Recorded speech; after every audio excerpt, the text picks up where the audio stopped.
Hello my friend, welcome all of you on technical point. आप सभी का स्वागत है हमारे चैनल पर। और आज की स्पेशल वीडियो होने वाली है हुंडई वेन्यू की सर्विस के रिगार्डिंग।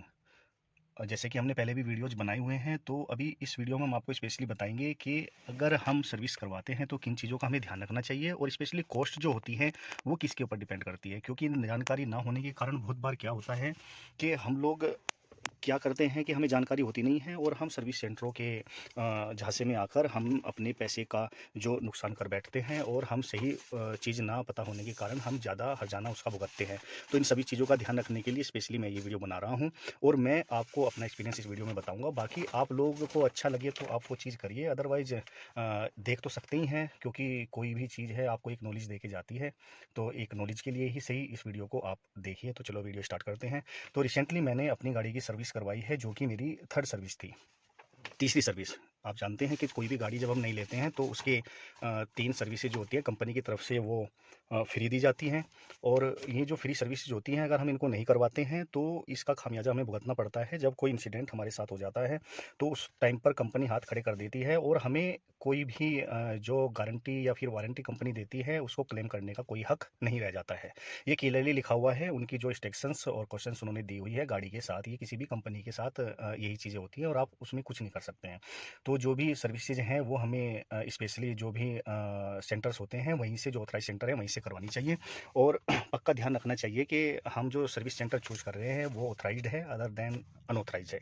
तो ये सबसे पहली चीज़ हो गई। दूसरी चीज़ क्या है कि आप टाइम टू टाइम अपनी गाड़ी की सर्विस कराते रहें, जिससे कि आपकी वारंटी और गारंटी बनी रहेगी और आपको इन चीज़ों का सामना नहीं करना पड़ेगा।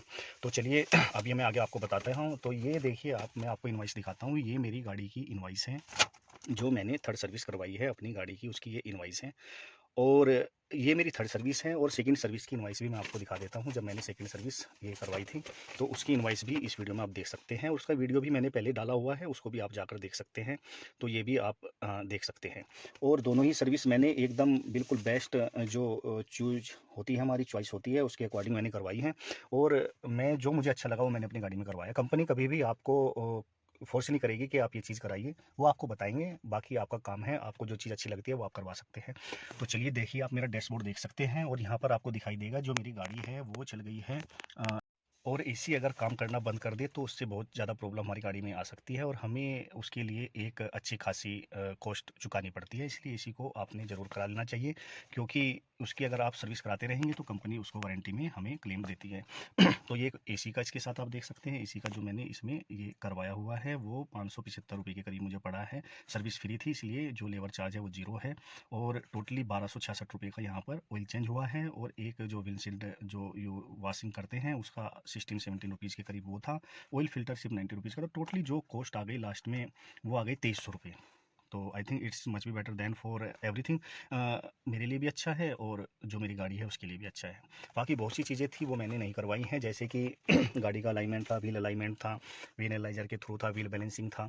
तो ये क्या है, गाड़ी मैं चला रहा हूँ तो मुझे पता है गाड़ी के अंदर कितनी प्रॉब्लम्स है, तो मुझे कोई प्रॉब्लम्स उसके अंदर नज़र नहीं आई, इसलिए मैंने वो चीज़ें नहीं कराना अच्छा समझा, और एक कॉस्ट को उसमें रिड्यूस कर दिया। तो इस प्रकार से आप भी अपनी कॉस्ट को अपने अकॉर्डिंग चूज़ कर सकते हैं।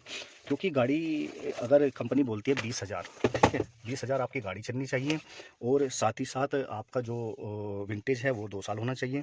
लेकिन यहाँ पर क्या है, मेरी गाड़ी चली है सिर्फ 13,000, तो 7,000 अभी भी बैलेंस है। तो अकॉर्डिंग टू मी ये कोई मुझे ज़रूरी नहीं लगा कि मैं उसके व्हील बैलेंसिंग या फिर व्हील जो एनालाइज है वो, या फिर व्हील अलाइनमेंट कराऊँ, क्योंकि वो मुझे इतना इफेक्टिव नहीं लगा। मेरी गाड़ी ठीक है, तो इसलिए मैंने उन चीज़ों को अवॉइड करना सही समझा। तो यहाँ पर एक कॉस्ट मैंने वहाँ पर बचाई। दूसरी चीज़ ये देख सकते हैं, आपको गाड़ी की प्रॉपर सर्विस है यहाँ पर जो हो रखी हैं। और ये तीनों सर्विस का मैंने मेंटेन करा के रखा है, इसको प्रॉपर आप मेंटेन करा के रखिए। और ये इसको मैं साथ ही साथ आपको जो मेरी सेकंड सर्विस हुई थी वो भी मैं आपको यहाँ पर दिखा देता हूँ, क्योंकि सेकंड सर्विस की कॉस्ट मेरी थर्ड सर्विस से ज़्यादा थी, आप देख सकते हैं। क्योंकि जब सेकंड सर्विस हुई थी तो वो हुई थी मेरी 3214 रुपये, और जो अभी हुई है वो सिर्फ 2300 रुपये। तो उस टाइम पे मैंने कराया क्या था कि जो इंजन ऑयल चेंज हुआ था, और फिर एक ऑयल फिल्टर, और साथ ही साथ एक एयर फिल्टर भी, जो एयर क्लीनर का फिल्टर है वो भी चेंज किया था। और एक जो उन्होंने किया था कि लुब्रिकेंट्स, जो ऑल जॉइंट्स थे उनके अंदर लुब्रिकेंट्स किया था।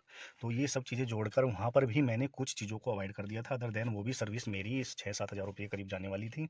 तो मुझे वो चीज़ें अवॉइड करना सही लगा, तो मैंने उनको अवॉइड किया। और यहाँ पर एक अच्छी खासी जो वैल्यू है उसमें मैंने अपनी सर्विस को करा लिया। तो ये एक चॉइस है जो आप अपने ऊपर डिपेंड कर सकते हैं और अपने अकॉर्डिंग टू उसको करा सकते हैं। अभी मैं आपको एक चीज़ और दिखा देता हूँ। आप देखिए, जब मेरी सेकंड सर्विस हुई थी तो सेकंड सर्विस का जो एक क्राइटेरिया रखा गया है वो है आपका 10,000 1 ईयर 10,000। तो 1 साल के अंदर आपकी गाड़ी 10,000 चलनी चाहिए। लेकिन यहाँ पर आप देख सकते हैं मेरी जो गाड़ी चली थी वो 6,314 सिर्फ चली थी। और सेकंड सर्विस में भी मैंने वो सब चीज़ों को सही नहीं समझा, जो कुछ चीज़ें थी कि जो 10,000 के बाद होनी चाहिए, तो इसलिए मैंने उनको अवॉइड किया और यहाँ पर अपनी कॉस्ट को अपने अकॉर्डिंग सेलेक्ट किया। तो आप भी ये चीज़ कर सकते हैं। और यहाँ पर भी आप देख सकते हैं जो सेकंड सर्विस हुई है उसमें भी आप माइलेज देख सकते हैं 12,883। तो 13,000 भी नहीं चल पाई, जबकि वो 20,000 चलनी चाहिए। तो यहाँ पर भी मैंने अपनी जो कॉस्ट जो आ रही थी सर्विस उसको मैंने अकॉर्डिंग सेलेक्ट किया और एक बेस्ट कॉस्ट में अपनी सर्विस को यहाँ पर करवाया। तो इन चीज़ों का आप ध्यान रखिए और अपनी सर्विस को अपने अकॉर्डिंग आप बेटर करा सकते हैं और एक अच्छी खासी कॉस्ट में आप अपनी जो सर्विस है उसको अंजाम दे सकते हैं। तो सर्विस आप ज़रूर कराइए, सर्विस के बिना आप गाड़ी मत चलाइए, नहीं तो आपको इसका खामियाजा आगे चल के भुगतना पड़ेगा। ऑथराइज डीलर से सर्विस कराइए। सर्विस कॉस्ट हो सकता है आप अपने आप चॉइस करें और चूज करके उस चीज़ों को करवाइए। आप देख सकते हैं। और सर्विस में आप एक चीज़ और ध्यान रखिए, जब भी आप सर्विस कराते हैं, मैं ये नहीं कह रहा कि आप सब चीज़ों को काटिए। अगर आपको लग रहा है कि हाँ आपके व्हील्स में प्रॉब्लम हो रही है, गाड़ी का स्टीयरिंग आपका फ्री हो रहा है, इधर उधर जा रहा है, तो आप उन चीज़ों को दरकिनार ना करें। अगर आपको लगता है कि हाँ मुझे व्हील बैलेंस कराने की ज़रूरत है, मेरे व्हील बबलिंग करते हैं, गाड़ी का स्टीयरिंग आपका बबलिंग करता है, तो उन चीज़ों को ज़रूर आप चेक कराएं, क्योंकि एक छोटी सी कॉस्ट के लिए आपको ज़्यादा प्रॉब्लम ना हो इसलिए। So thank you so much दोस्तों। वीडियो अगर आपको अच्छा लगा तो लाइक शेयर एंड कमेंट जरूर करिए। इसी प्रकार की इन्फॉर्मेटिव वीडियो देखने के लिए हमारे चैनल को सब्सक्राइब कीजिए। हम आपके लिए अच्छी अच्छी इस प्रकार की वीडियोज़ लाते रहेंगे। So thank you so much दोस्तों। आपका दिन शुभ हो।